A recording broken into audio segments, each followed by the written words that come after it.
Okay. We will call the Town of Somerville Planning Commission for October 20th to order. First order of business will be the approval of minutes from our meeting on September 15th. Are there any needed corrections, changes? If not, we'll accept them as presented. We'll go on to public hearings.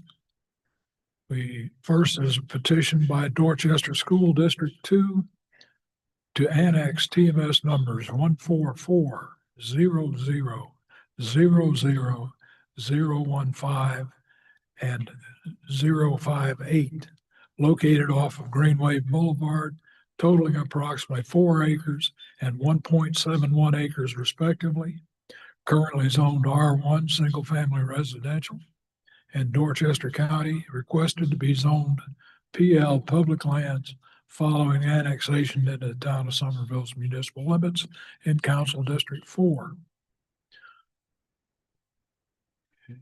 I told the school district they didn't really need to be here. This is basically just filling in donut holes, primarily for public safety response. Okay, does anyone else? It's already in town limits. Yeah. Let me go to the map real quick.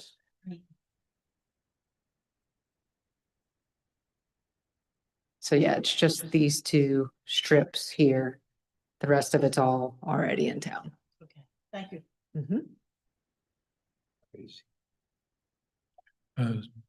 We have, no one wants to speak to that. And we'll close the public hearing. We'll go on to the proposed amendment to the Somerville Unified Development Ordinance, Chapter 15, definitions. Section 15.3, definition of terms, kennels, outdoor to exempt any site occupied by the Somerville Police Department and its K-9 unit. This again is just in terms of public lands doesn't allow for outdoor kennels specifically. And so this is to address that with the public safety complex.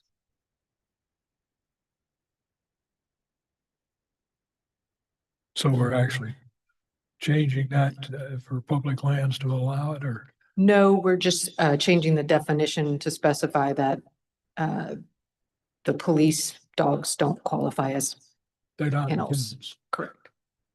All right. Is there anybody wanting to talk to that? We do not have anybody signed up for that. Okay, and I'll close that one and we'll go to the proposed amendment to the Unified Development Ordinance, Chapter 3, Use Provisions, Section 3.61, Permitted Temporary Uses, subsection 3.6.1.g, Mobile Food Retail Vending, to update the state regulatory agency and allow for vendors to remain overnight in certain zoning districts. Now, this is because So two things. This was requested by town council. One is because the state agency has changed that regulates these. And then the second is we've had a number of these, particularly associated with a bar or a pub where they're required to serve food, but they don't have the facilities within their, actual brick and mortar place to do that. And so they use a food truck, and there's been issues because our ordinance requires that they have to move it every night. And so in certain zoning districts that are for business uses, we are changing that to allow them to stay overnight as long as they have property owner permission. Nope.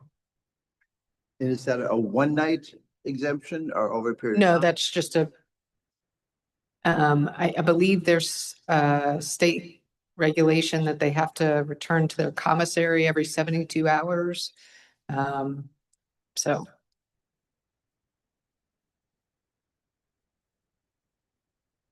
Okay. That's all of that.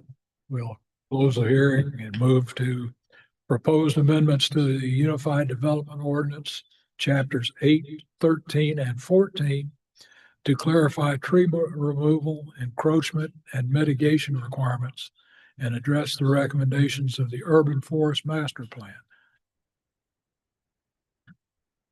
and I think it kind of explains it there, but we do have one signed up for public comment, Danny Burbidge. Okay. Thank you, and thank you for letting me address these potential revisions. I'm Danny Burbidge, 1105 South Main Street, and I serve on the town's tree protection board. And the board, and I'm also joined by Claude Burns, who's also a member of the board. The board worked with staff to help craft these revisions to the ordinance, and with two main efforts in mind, or two main goals in mind. One was to clarify and to simplify some of the current requirements, while still maintaining diligence over protecting and conserving the tree canopy for the town. The canopy provides both great economic, ecological, and social benefits to the town. So we want to continue to preserve those as we have in the past, but to make the ordinance more easily understood by the public in general. And then secondly, we also tried to add flexibility for individual property owners as it relates to the tree fund, just to make that clearer, and so that people might make donations to the tree fund for mitigation. So y'all have Thank you. your input into crafting this. Yes, ma'am.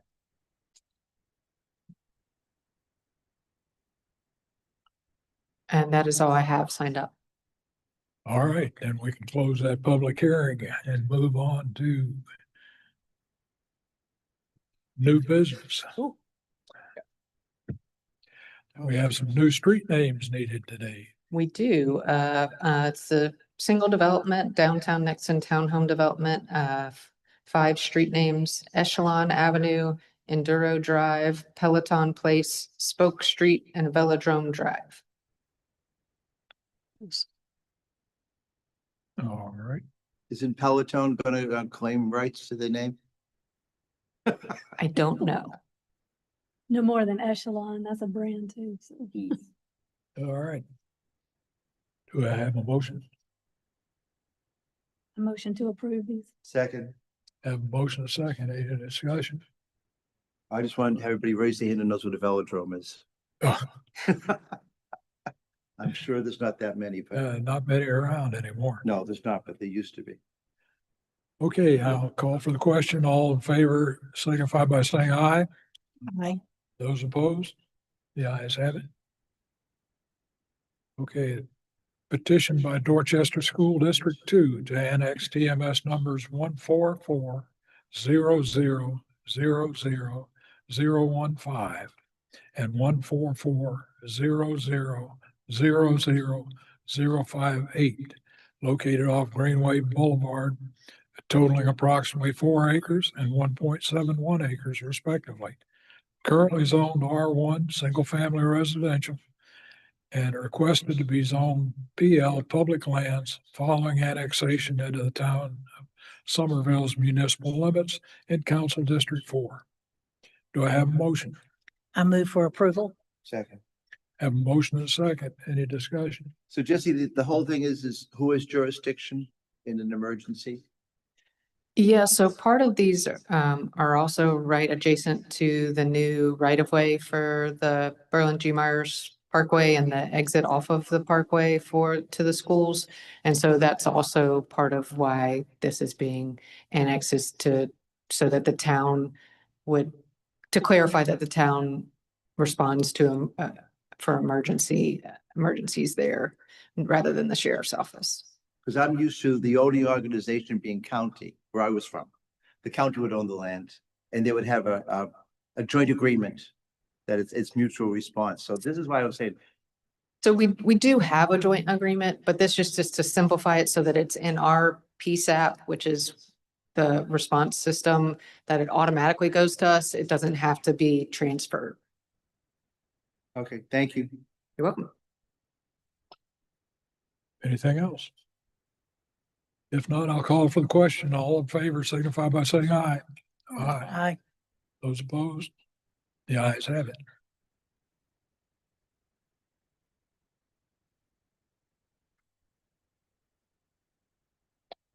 Okay, a proposed amendment to the Somerville Unified Development Ordinance, Chapter 15, definitions, Section 15.3, definition of terms, kennels, outdoor, to exempt any site occupied by the Somerville Police Department and its K-9 unit. Do I have a motion? Motion to approve. I second. Motion and a second. Any discussion? So just the end of this one, it would be whatever the area is zoned, they're still exempt, if the police are doing it. Correct. Okay, Anything else? Are all the police, like any station where these would they always be on public land? Or zone public land? Generally, yes. However, that may not always be the case, but generally they would be zoned public land. However, we do have other properties that are zoned public lands owned by Somerville CPW, by the school system and that type of thing. And so that's why we decided to change the definition rather than changing the allowances under public lands. and we only have police dogs, not search and rescue and other things in other departments. It's just the Somerville Police Department's K-9 unit that, those are the only dogs we have. And admittedly, it states that if, the definition states that if it's owned by the property, the dogs are owned by the property owner, then it's not really considered an outdoor kennel, but this is just to be extra cautious to make sure we're not going against our ordinances.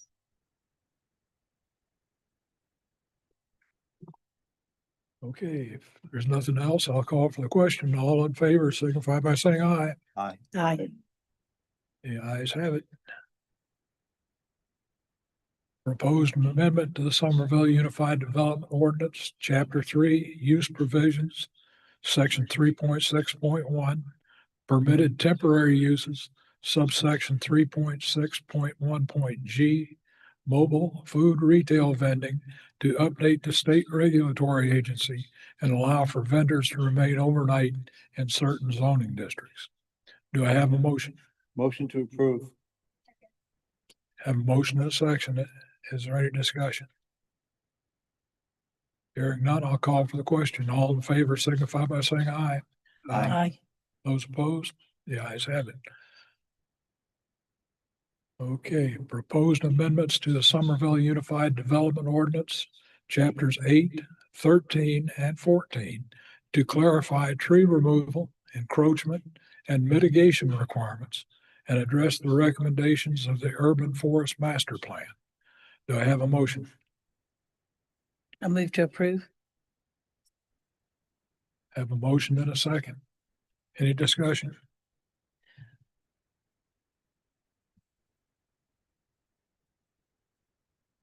Hearing none, I'll call for. I do, I'm sorry, I thought she was gonna say something. In the staff report, I thought it said that we were gonna go through the, I can certainly go Go through them through if y'all this. like. yeah, thank you. Sorry.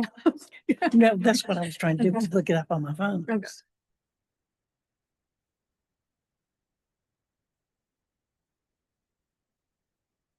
All right. Easier to read here. Try- Oh, oh. Let me zoom out a little bit. There we go. All right, so this is basically to clarify in this part, that existing development is subject to this unless it's exempted in a specific section of the chapter, because this right here kind of was contradicted later in the chapter. So we just wanted to make sure it was all accurate and didn't contradict itself.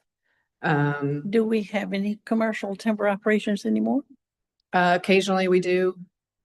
Yes, ma'am.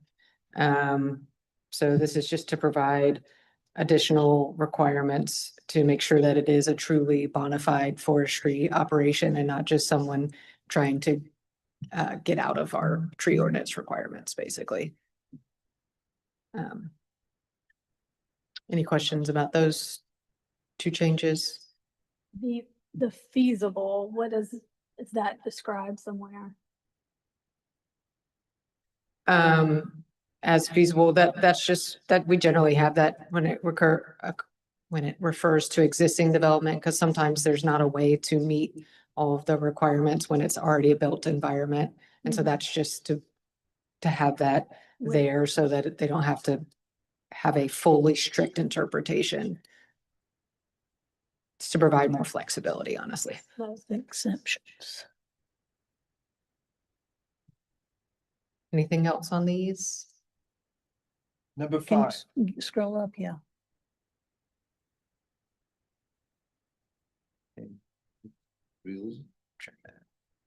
Number 5.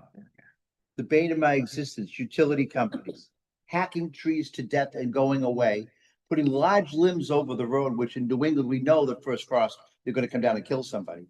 Is there any way you can somehow rein them in to make it at least, they have to cut it, either cut it well or take it down if it looks.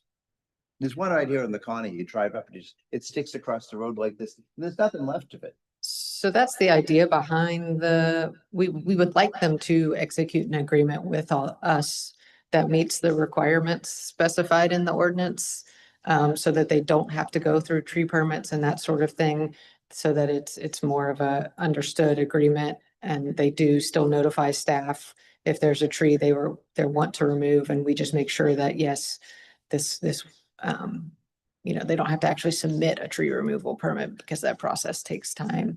And generally they don't necessarily have the time to wait, a week for that to occur. But, and we do, Somerville CPW does have an agreement with us, that, deals with this.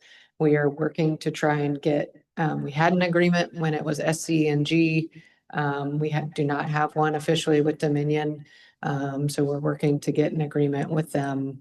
We do communicate with them, but we don't have an official agreement currently, and we don't officially have an agreement with SCDOT either. Although, as I said, they do communicate with us, and we have a decent working relationship. But the idea behind this section is to encourage all of the utility companies to execute an agreement with the town. So when they bought SC&G, that didn't migrate over? Well, it was under our Everything else, previous, all the money does. So why shouldn't? it was under our previous ordinance as well, so it was slightly different. So I mean, we've generally been considering that it rolled over, but we would like to get an official agreement with Dominion because it is a different owner of the utility. Utility pruning is definitely a hatchet job all the way. So they will not find a friend to me if they need anything when it comes to cutting trees. Anyways, This next section, 8.3.1.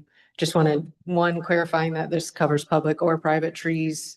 And two, trying to make sure that contractors who remove trees or do tree work understand our requirements and abide, So this part in blue is additional language that is being added. correct. Yeah, this was one of the recommendations of the urban forest master plan. Actually, a lot of these were recommendations of the urban forest master plan and their evaluation of our existing ordinance. So So this was one of them, was to make sure that we referenced the ANSI A300 standards for pruning, and then also that we tried to place a greater emphasis on making sure contractors understood what was required. The next section, this again, as the staff report states, this is trying to clarify the language because it could be somewhat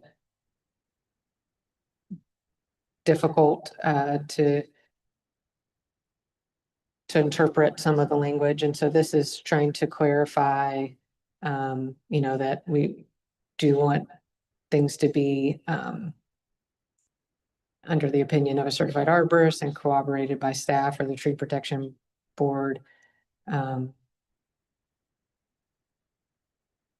then also, this is the under number 3 here. This is something that we've required for a long time as policy, but it's never been written into the ordinance. So this is just trying to make it clearer for developers about what they're going to be required to do. So that there's, so they know that beforehand. They don't have to wait until they meet with us to understand exactly what will be required.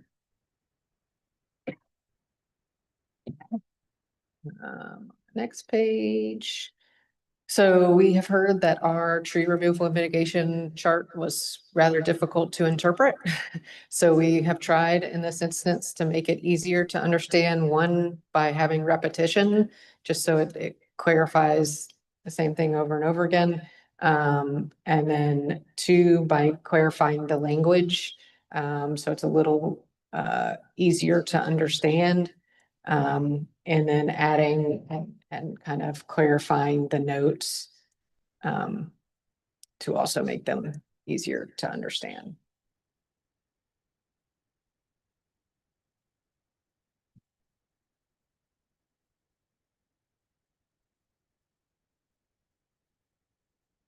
And then this added language about no lot shall be allowed to go below the required ratio. That was something from the urban forest master plan. Because basically the way we currently had it, no mitigation was required if all the trees, had an issue or, were in the footprint, that type of thing, and couldn't be worked around. And so you could technically have a lot that didn't have any trees left. And so that's what that language is there to address.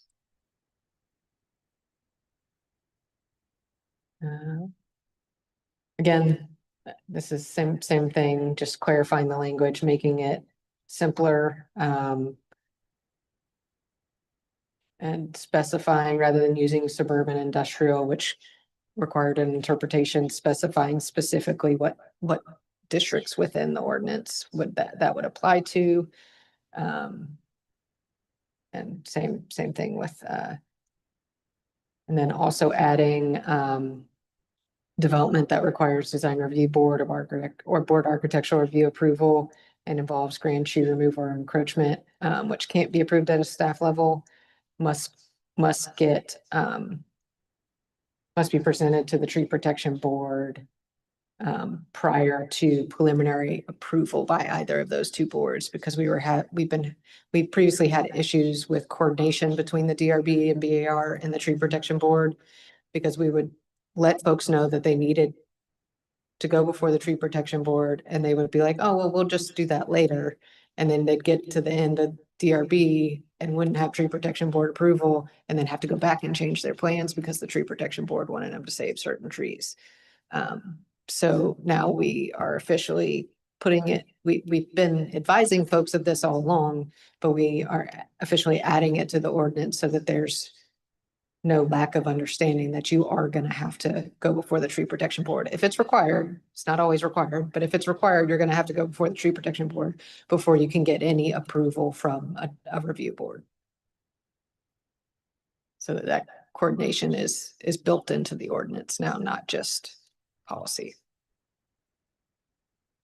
Again, so developers know what to expect before, or just individual property owners know what to expect before going through the process. Question, the difference between the mixed use districts and the conventional districts. Mhm. I mean, that's 10 acres a tree difference. Mhm. Some of those conventional districts are pretty small too. Is that 20 just a recommendation from? Yeah, that's, basically those mixed use districts are generally, like the, downtown mixed use district, the urban corridor mixed use, those are usually, more built out areas. And so it's going to be very difficult to, meet a larger tree per acre requirement. And so that's just to, based on the design of those lots, because those are more form-based, it makes it more difficult to meet that requirement. And that's why and those are usually smaller lots than you would see in our conventional districts. The smallest lot size in the conventional district is 8,500 square feet for the not necessarily for the business ones, but for the other ones. So, and that's usually it's just usually think- feasible to meet the 20 tree per acre requirement with that size. Just don't know if I have 20 trees on the 3rd acre right now. It's a lot. Yeah, I know. Well, and that is one reason why we also changed the tree fund to allow for folks to contribute to the tree fund instead of having to plant on their property. Because say, you know, they do have a 1/4 acre lot, which would require approximately 4 to 5 trees. And they don't have the ability because of, you know, where the house is in the garage or something of that sort. They don't have the ability to fit that. Mhm. We are changing it so that individual property owners can again use that tree fund in lieu instead of having to plant.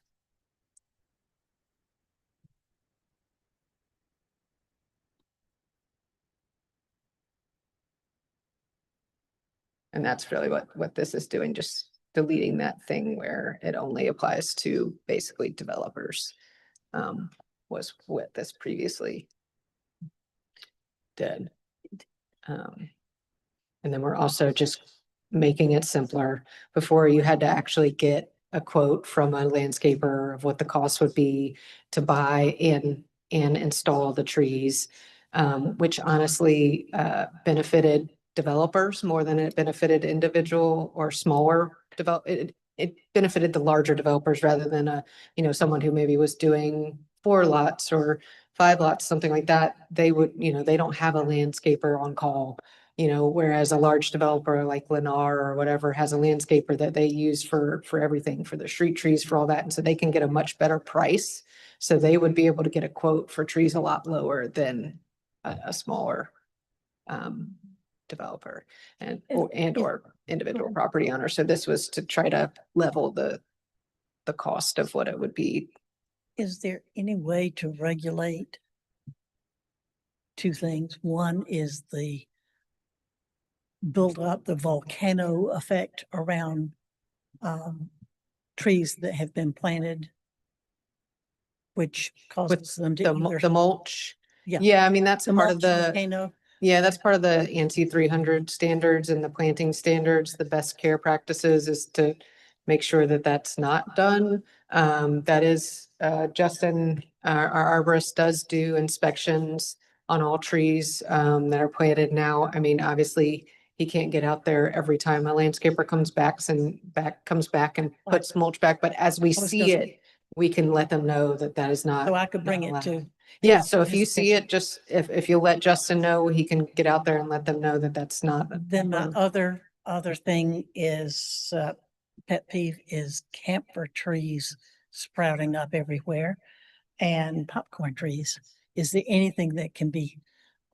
So we don't require them to be removed, but it is a reason for removal, is invasive species. There are a number of them in the Shepherd Park mm, growing up among the azaleas there that need to get out while they're small, yeah. the saplings. Yeah, we haven't gotten to the point where we require them to be removed, but I wish. But they we would. do certainly encourage that invasive species be removed and. Well, is there a way for an exemption to be made if somebody wants to cut down a giant uh, um, camphor tree? Because there are plenty of them around in the historic area especially. Yeah, I mean, so we have that, removal without mitigation is permitted for the removal of trees deemed as an invasive species. You know, they just would have to make sure that they were still that home meeting that minimum tree per acre, but they wouldn't have to, if it was say a 50-inch camphor tree, they wouldn't have to, you know, mitigate for 50 inches, no. Okay. Same thing for a Bradford pear, because those can get quite large as well. I'm glad to see those down too. I'm sorry, we also added the, more things that the tree fund could be used for in terms of, you know, maintenance of public trees and managing them, conservation easements, that sort of thing. Just, A question, and it's more of a process question, I guess, and how this would apply. If I were going to build a garage on my property, and would I have to go through, like, if I submitted for a permit, it would have to go through this whole process? so, if there were any trees within the vicinity of the garage, or, if the tree protection area of any of the trees were in the vicinity of the garage, it would go through review. It doesn't necessarily have to go to the tree protection board. It depends on, you know, the condition and health of the tree, how much you're encroaching into it, that type of thing. But the trees do get reviewed as a part of the permit process. Okay, and at that point, would I have to meet these requirements? Potentially, it depends on if you already have enough trees on your property to maintain that inch or tree number per acre or not. Most of the time, people already have enough trees on their property. But Just trying to think, like, I live in an old neighborhood and my trees are huge, but I would hate to have to pay $200 an inch or plant 7 more trees on my 3rd acre. and again, in your neighborhood, most people don't have to plant any mitigation because they already have enough trees still left on their property to meet, they're already meeting that inch per acre, or tree per acre requirement, even if they have to remove one to put in a garage or something of that sort. Now, if there's like the ability to put your garage here, but you really want it here for some reason, and that right there is a really nice grand tree, then yeah, you may have to mitigate for it. But that's already that's what it requires now. Right. Yeah.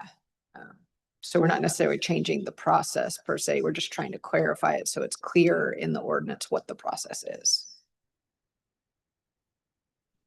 Same thing with preservation during construction, just clarifying that it covers public and private trees. And clarifying right now, it basically says that if you encroach more than 1/4 to 1/3 within the tree protection area, that it can't be approved, like a project can't be approved. That's not what we do policy wise. If it encroaches more than 1/3, it goes before the tree protection board for review to see if they're comfortable allowing that. But an certified arborist does have to provide a tree protection plan that addresses how they're going to protect the trees prior, during, and after construction. And so that's just basically being put into the ordinance. That language, again, to clarify how things are done now, but putting it into the ordinance so it's clear to everyone that that's what's required.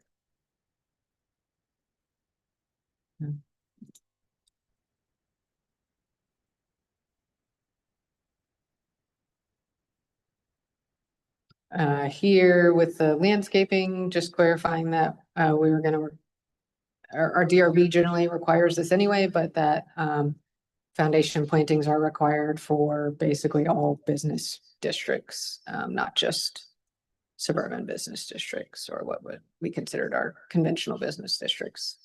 And then here, providing some flexibility when there's overhead power lines for smaller maturing trees to be planted, to be substituted, so that you don't have that issue where you've got a tree being severely pruned because it's under the power line. One more question. What Mhm. it says grand trees must be evaluated and graded by a certified arborist. Is that somebody here on staff? No, that's a certified arborist that somebody hires to evaluate and grade the trees, and that's something we require now. We're just clarifying it so that it's clear in the ordinance when that is required.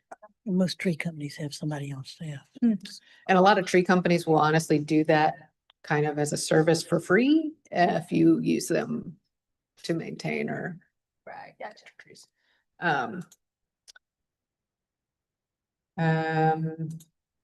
Here, just adding the ability to have landscape strips in addition to landscape islands, which we encourage now, but it just, again, adding the wording so that it's clearer. And again, adding that flexibility for the small trees to be substituted in place of large trees where it makes sense. Again, here, just clarifying it covers public or private property. Actually reducing the minimum caliper inches to 2.5 caliper inches. Folks do seem to have a hard time finding 3-inch caliper inches at nurseries. And then also, there's been research shown that, 2 to 2.5-inch caliper trees actually do better than once you get to the 3 or 4 caliper inches. Doesn't mean people can't plant bigger, but we're just reducing the minimum size. Again, with the shrubs, they don't make a 7-gallon shrub. I mean, they do, but it's the same size as a 3-gallon shrub. It's just in a bigger pot. So just changing that and instead focusing on the height and spread of the shrub when it's planted rather than focusing on the gallon size. Irrigation, just adding that supplemental irrigation may also be considered in certain situations where regular irrigation isn't feasible. So that's just adding some flexibility there. Under the pruning, again, as recommended in the Urban Forest Master Plan, adding the actual standards that should be followed for pruning.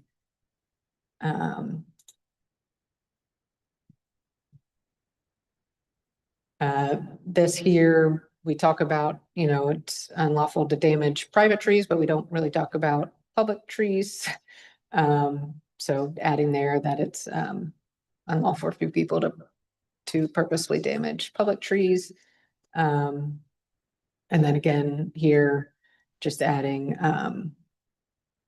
again, the best management and the standards that should be used. If with the BAR, again, this is just where we're adding into the wording of the ordinance about having to get tree protection board approval if necessary prior to getting it preliminary approval from the BAR. Same thing with the DRB on the next page. Grand trees, just mimicking the same changes we made for the protected trees so that the wording remains the same. And then chapter 14, really the only change was we previously had only 2 years after a forest operation, changing this to 5 years before it can be developed, just to provide further disincentive to just trying to use logging as a way to avoid our tree protection ordinances. 5 is the maximum that state law allows.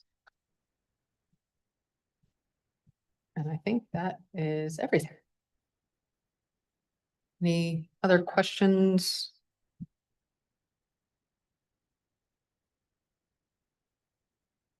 Anything else? Just go back. All right. In case I'll call for the question. All in favor signify by saying aye. Aye. Those opposed? The ayes have it.